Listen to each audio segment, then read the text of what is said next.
Hi, my name is Rick Sanchez. I'm with a company called Tractor Tip Equipment. I've got JT Thompson is the guy that you'll be dealing with as far as buying. If you're interested in buying this machine or any of the others that Tractor Tip Equipment is selling, that's JT Thompson.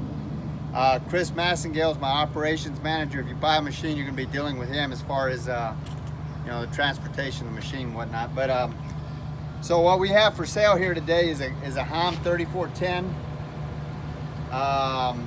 This is a P series, meaning a pad foot. The serial number of this tractor is H like Henry 17903-7. I'm going to leave that last digit blank. We're going to talk about the mechanics of this particular machine in the first clip, the operating specs in the second. We'll run it in the third. Price on a new machine like this these days is about $150,000, depending on how you have it equipped. This particular machine has got 4,105 hours on it on a working hour meter. It weighs 22,741 pounds, but the centrifugal force of this machine is 55,303 pounds in high amplitude. In low amplitude, it's 32,372 pounds. This is one of the hardest hitting rollers out there. It's got great compaction force. The widest point are the this yoke assembly here for the roller. That's 7'6". Tallest point is the top of that cab, which is 10'3". And the transportation length from the front of that yoke assembly or trunnion assembly all the way to the back here is 19 feet. As far as comparable machines go, I think this thing is, I can't remember, it's a CP 563 or something like that with a cat. I don't remember, but it's or a Komatsu PD 784. There's different. I will say that Hamm is a German-built machine. This manufacturer is known for solid, reputable, reliable equipment, especially when it comes to compaction equipment. Now, as far as the history of this unit goes, this machine, like almost all the machines we purchase, is an original owner Dallas, Texas machine. I say that because there's essentially no rust on it. I mean, you'll see where the rainwater's gotten to it, where where the paint's flicked off or whatever, but it in no way, shape, or form is rust pervasive. We're about 300 miles south of the ocean, and we're 300 miles from the ocean. We're far enough south that the only salt we see is the salt on our kitchen table. I heard the ice cream man, and I thought we'd stop the video and eat some ice cream, but I guess he's driving off. Just about every machine we purchase comes from one of about 30 different large contractors and municipalities here in the Metroplex. This particular unit had this machine actually came out of what's called a dealer-owned rental fleet, a Dorf machine. So it's been well taken care of.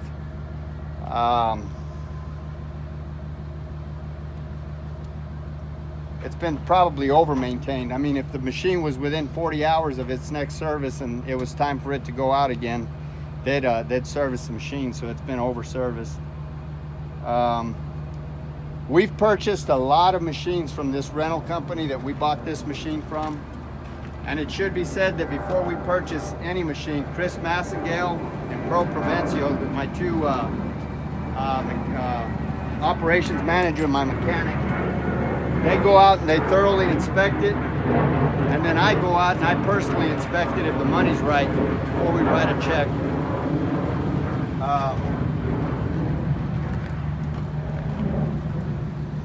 As far as the engine goes, this is a Deutz engine. It's a 134 horsepower Deutz engine. And that is a bulletproof engine.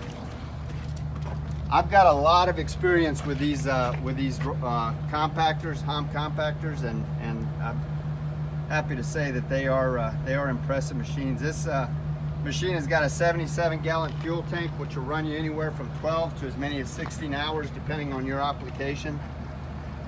All of the fluid levels on this unit are where they should be. This machine is mechanically sound. There's no leaks on it. Everything works.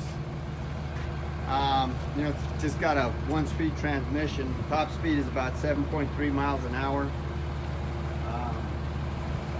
It's hydrostatic, so you really don't need any brakes. Even though the brake, if it's not in gear, the brakes are automatically applied.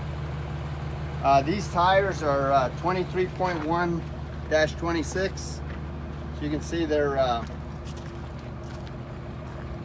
we got a little cut here, but it doesn't affect. There's no cuts on the sidewalls at all. They're probably about 75%.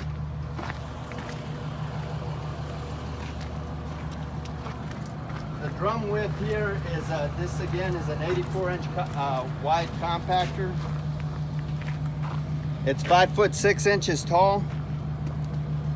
Again, the centrifugal force of this compactor is 55,303 pounds. In high amplitude and low amplitude, it's 32,372. It is a hard-hitting roller. This roller will shake our back office. As far as things wrong, Chris, nothing. It's a solid machine. Let's run it. It's a solid machine. We're going to run it. It does not have. It's never had lights on it, so that's it. It's just a really don't forget the hood. Hood operation. What Chris is pointing out to me is the way you. This has got an option. It's got a hydraulic hood, so you basically take this pipe here and you pump the hood up and down. Up and down. Well, don't you release it here, Chris? Yeah, so we let it down. You turn the lever back to the left. Right. And you pump it down slow so it doesn't slam. Right. So that's the way that works. What else, Chris? That's it. Okay, we're gonna run it in the next clip.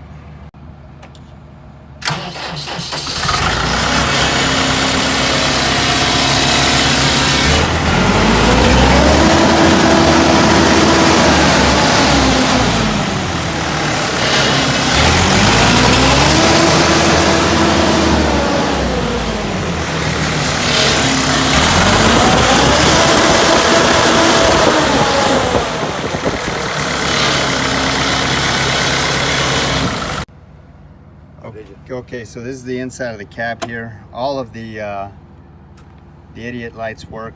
It's got 4,105 hours on it. That thing right there is the brake. Whenever you get it out of gear, that light comes off. This is your amplitude. This is your horn. Oh, it does have a 2-speed transmission. This is if you're climbing uphill to put more power to the front, to the roller. This is your seat. Okay, so this is the top of the engine. Here in a second, we'll show you how this thing comes down. I'm gonna start the roller here real quick. You turn that key on there, you hit that. And as soon as you take this thing off, that light comes on. That light comes back. Okay, so what Chris is about to do is lower this hood. Basically what he did was move that valve from that position to that position. Now he's gonna pump it down. It starts to come down real slow. It's hydraulic. Okay, Chris, show him how you raise it up, you turn it to the right, just and pump the hydraulic system. You putting a whole lot of pressure on it, Chris? No. Pretty easy to come up and down. It'd be heavy otherwise, but it is just have these little hydraulic cylinders here. Pump it forward. Pretty simple system. It's fail-proof because it is not one of the reasons they don't have it connected to a power source is that if the battery's dead, then You can still get to the hood. Of course, the battery's over here. Battery is in front here. Battery's right there.